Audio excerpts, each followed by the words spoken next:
रचनाकार कालक्रम में सही का निर्देश करें। पहला ऑप्शन है बच्चन, दिनकर, अज्ञेय, मुक्तिबोध। दिनकर, बच्चन, अज्ञेय, मुक्तिबोध। बचपन नहीं, यहाँ पर बच्चन है, याद रखना। दिनकर, अज्ञेय, बचपन, तो यहाँ पे बच्चन हो जाएगा। मुक्तिबोध, अज्ञेय, दिनकर, बच्चन, मुक्तिबोध। तो इसमें कौन सा क्रम सही है?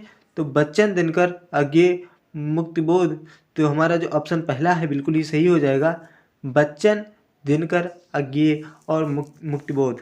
तो ये हमारा बिल्कुल ही सही क्रम है। तो ऐसे क्वेश्चन एग्जाम में बहुत पूछे जाते हैं, तो इसको याद रखें। तो हमारा ऑप्शन पहला सही हो जाएगा। अगला क्वेश्चन देख लेते हैं 2 नंबर।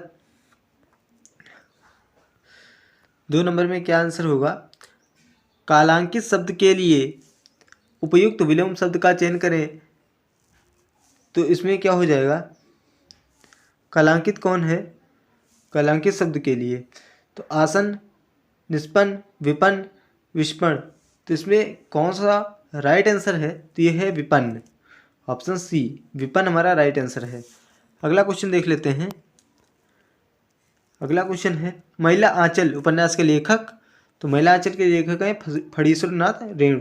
ऑप्शन जो दूसरा है बिल्कुल ही सही है, फणीश्वर नाथ रेणु। निम्नलिखित में से वाक्य के शुद्ध रूप का चयन करें।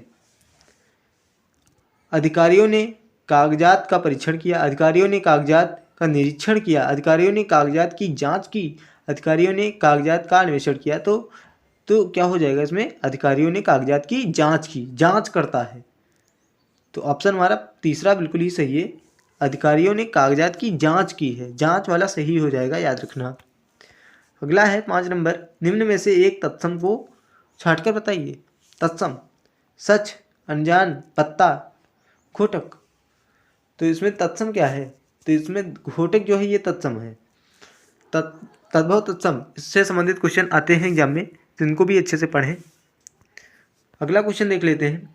निर्देश दिए गए वाक्य के लिए सही विकल्प का चयन करें। सत्य बोलो परंतु कटु सत्य ना बोलो। किस प्रकार का वाक्य है? तो यह संयुक्त वाक्य है।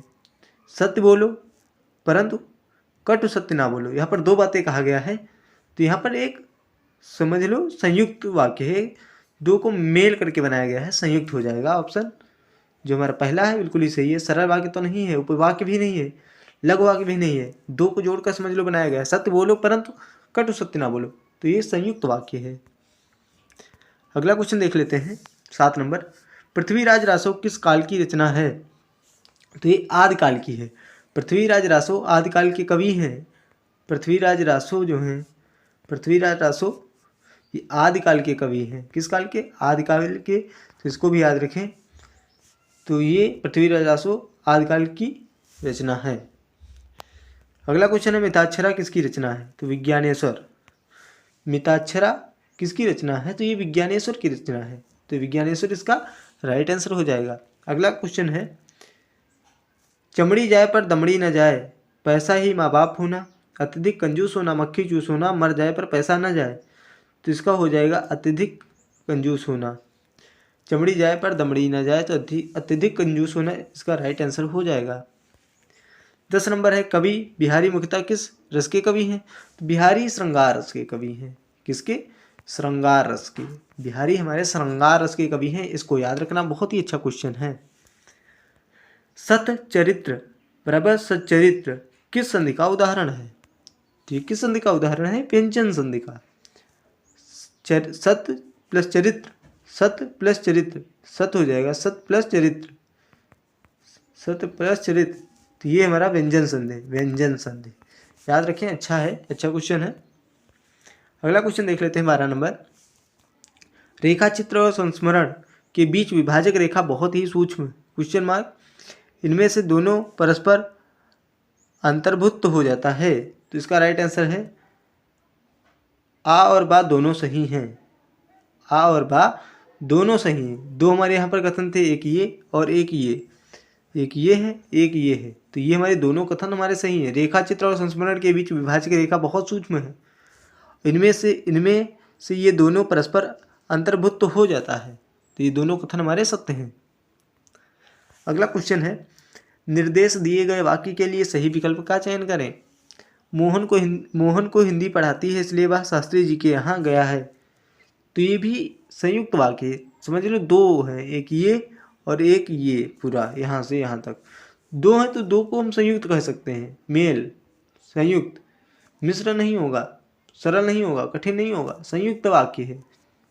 तो ऑप्शन जो पहला है बिल्कुल सही है। 14 नंबर क्वेश्चन है, संज्ञा के कितने भेद हैं? तो संज्ञा के 5 भेद हैं। संज्ञा के हमारे 5 भेद हैं, इसको भी याद रखें।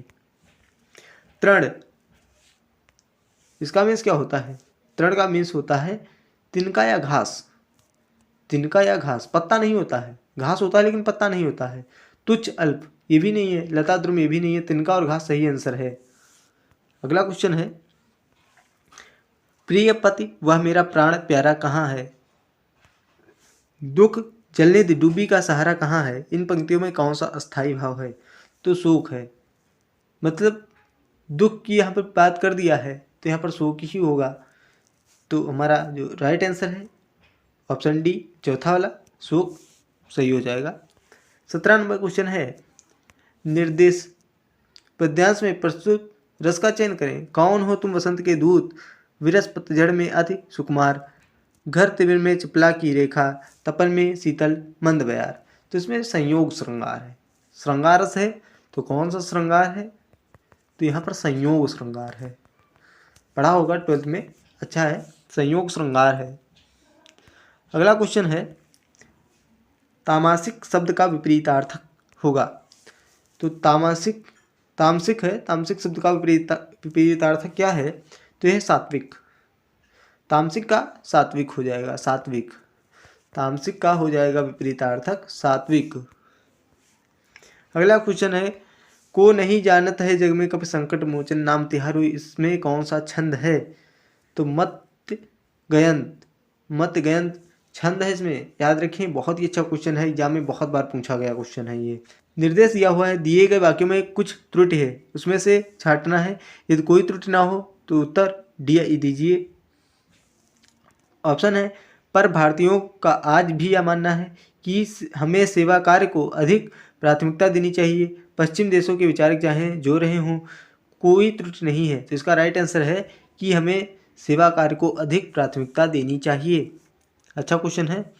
अगला क्वेश्चन है, भरत मुनि के रस सूत्र में निम्नलिखित में से किसका उल्लेख नहीं है? तो शांत का उल्लेख नहीं है, भरत मुनि के रस सूत्र में शांत रस का उल्लेख नहीं है, याद रखना। भरत मुनि के रस सूत्र में शांत रस का यूज नहीं किया है, शांत रस जो है उसका यूज नहीं किया है, तो आप इसको बहुत अच्छे से याद रखें, एग्जाम में क्वेश्चन आता है ये। अगला क्वेश्चन है, रति का पर्यायवाची। तो रति का पर्यायवाची है प्रेम, रति मीन्स होता है प्रेम, इस श्लोक में पढ़ा होगा, रति मीन्स होता है प्रेम, तो इसका पर्यायवाची हुआ प्रेम। अगला क्वेश्चन है, निम्नलिखित प्रश्नों में से प्रत्येक में किसी एक सर्वाधिक उपयुक्त युग्म को चुने जो कि दिए गए शब्द का पर्यायवाची हो। अंतरिक्ष, अंतरिक्ष का पर्यायवाची, तो ये हो जाएगा अनंत या फिर तारापथ, अनंत या फिर तारापथ, ये हमारा डी वाला राइट आंसर हो जाएगा, अनंत या फिर तारापथ। अगला क्वेश्चन देख लेते हैं, हार्मोन शब्द का नामकरण किसने किया था? तो बेलिस एवं स्टार्लिंग, हार्मोन्स का शब्द का नामकरण बेलिस एवं स्टार्लिंग ने किया था। अगला क्वेश्चन है, सही वर्तनी को चुनिए। सही वर्तनी को चुनना है, जिजीविसा,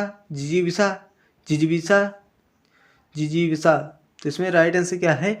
यह जिजीविसा, जिजीविसा। बहुत ही इंपॉर्टेंट क्वेश्चन है, बहुत ज़्यादा एग्जाम में ये क्वेश्चन पूछा जाता है। आप इस क्वेश्चन को तो बहुत ही अच्छे से इस पर वेरी मोस्ट इम्पॉर्टेंट लिख लें, क्योंकि एग्जाम में बहुत ही ज़्यादा पूछा जाता है ये क्वेश्चन, तो इसको बहुत ही अच्छे से रट लें। अगला क्वेश्चन है, निम्न में से कौन सी बीमारी श्वसन तंत्र से संबंधित है? श्वसन तंत्र से संबंधित बीमारी कौन सी है?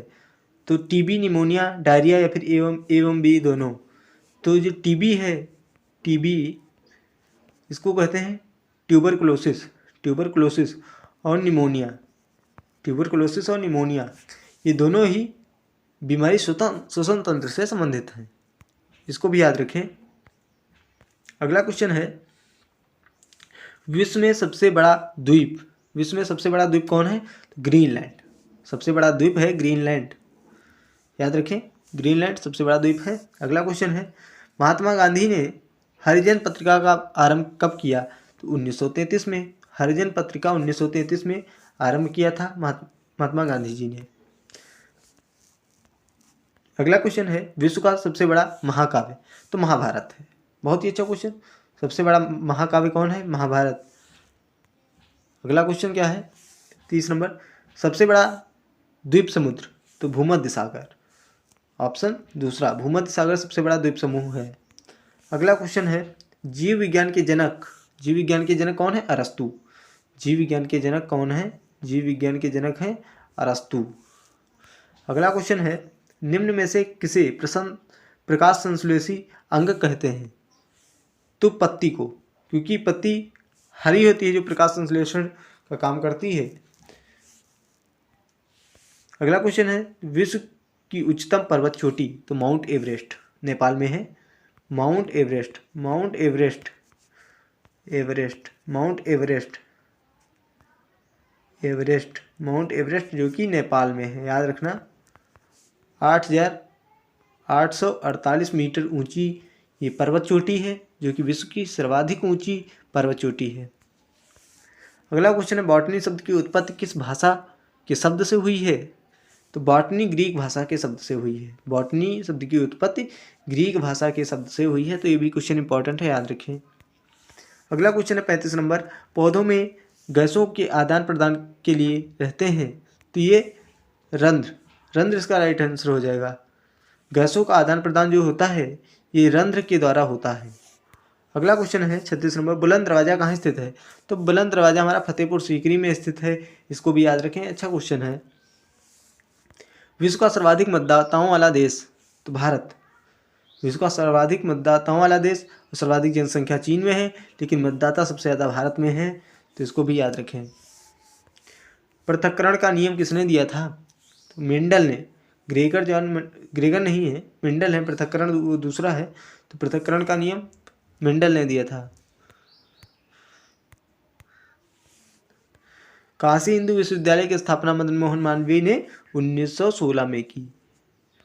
मदन मोहन मालवीय, MMV, मदन मोहन मालवीय ने 1916 में BHU जिसको कहते हैं बनारस हिंदू यूनिवर्सिटी, काशी हिंदू विश्वविद्यालय की स्थापना 1916 में की थी। अगला क्वेश्चन है, मछलियों में उत्सर्जी पदार्थ क्या है? तो ये अमोनिया है। मछलियों में उत्सर्जी जो पदार्थ होता है ये अमोनिया होता है। तो इसको याद रखें, ऑप्शन बी हमारा सही हो जाएगा। अगला क्वेश्चन है 41 नंबर, वनस्पति विज्ञान के जनक के नाम से जाने जाते हैं? तो थियोफ्रेट्स, वनस्पति विज्ञान के जनक हैं थियोफ्रेट्स। बहुत ही अच्छा क्वेश्चन है, वेरी इंपॉर्टेंट क्वेश्चन। वनस्पति विज्ञान के जनक है थियोफ्रेट्स। अगला क्वेश्चन है 42 नंबर, रॉलेट एक्ट किस वर्ष पारित हुआ था? तो 1919 में। रॉलेट एक्ट 1919 में पारित हुआ। और यहाँ पर जलियांवाला बाग हत्याकांड, जलियांवाला बाग हत्याकांड भी 1919 में ही हुआ था। 1919 में ही हमारा जलियांवाला बाग हत्याकांड हुआ था। तो इसको भी याद रखें, दोनों क्वेश्चन बहुत ही इंपॉर्टेंट हैं। जनरल डायर के कहने पर बहुत सारे लोगों को गोलियों से मार दिया गया था जलियांवाला बाग हत्याकांड में। मल्ल महाजनपद उत्तर प्रदेश की किस जनपद में स्थित था? कुशीनगर में। मल्ल महाजनपद उत्तर प्रदेश की कुशीनगर जनपद में स्थित था, याद रखें, अच्छा क्वेश्चन है। सुभाष चंद्र बोस ने अंग्रेजों के विरुद्ध अपना आंदोलन कहाँ से प्रारंभ किया था? तो ये सिंगापुर से प्रारंभ किया था। अंग्रेजों के विरुद्ध अपना आंदोलन सर्वप्रथम विदेश से, सिंगापुर देश से अपना आंदोलन प्रारंभ किया था सुभाष चंद्र बोस जी ने। अगला क्वेश्चन है 45 नंबर, पौधों में आवश्यकता से अधिक जल किस प्रक्रिया द्वारा बाहर निकाले जाते हैं? तो वाष्पोत्सर्जन। जब अधिक जल होता है तो उसका वाष्पोत्सर्जन हो जाता है। वाष्पोत्सर्जन, वाष्पोत्सर्जन हो जाता है जब अधिक जल हो जाता है। पौधों में पहले तो रंध्र के द्वारा पहले जल को लिया जाता है, फिर उसका वाष्पोत्सर्जन हो जाता है अगर ज़्यादा हो जाता है। कांग्रेस के संस्थापक एओ हयूम, 1885 में इसकी स्थापना हुई थी। तो एओ हयूम इसके संस्थापक रहे हैं कांग्रेस की। अगला क्वेश्चन देख लेते हैं, उच्च रक्तचाप की अवस्था को क्या कहते हैं? उच्च रक्तचाप की अवस्था को कहते हैं हाइपरटेंशन। हाइपरटेंशन उच्च रक्तचाप, हाइपरटेंशन। हाइपर का मतलब ही होता है उच्च, हाइपर का मतलब ही होता है उच्च। और रक्तचाप की बात कर रहा है तो बहुत ज़्यादा टेंशन हो जाती है। जब हाइपर टेंशन हो जाता है जो कहते हैं ब्लड प्रेशर हाई हो जाता है, ब्लड प्रेशर हाई हो जाता है तो उसको कहते हैं हाइपर टेंशन, याद रखना। सेंट्रल हिंदू स्कूल CHS इसकी स्थापना कब हुई? तो 1898 में, 1898 में सेंट्रल हिंदू स्कूल की स्थापना हुई थी। 49 नंबर क्वेश्चन है, स्टैफोर्ड क्रिप्स किस दल समूह का नेता था? तो ये लेबर पार्टी का था। स्टैफोर्ड क्रिप्स, तो ये लेबर पार्टी का एक दल था, एक समूह था। अगला क्वेश्चन है 50 नंबर, लास्ट क्वेश्चन है, फेफड़ा का आकार होता है? ऑप्शन है शंक्वाकार, अंडाकार, गोलाकार या बेलनाकार। फेफड़ा जो होता है इसका आकार होता है शंक्वाकार। सब समझते हैं फेफड़ा अजीब टाइप का होगा, ये गोलाकार या अंडाकार से मानेंगे, लेकिन ऐसा नहीं होता है। फेफड़ा होता है शंक्वाकार।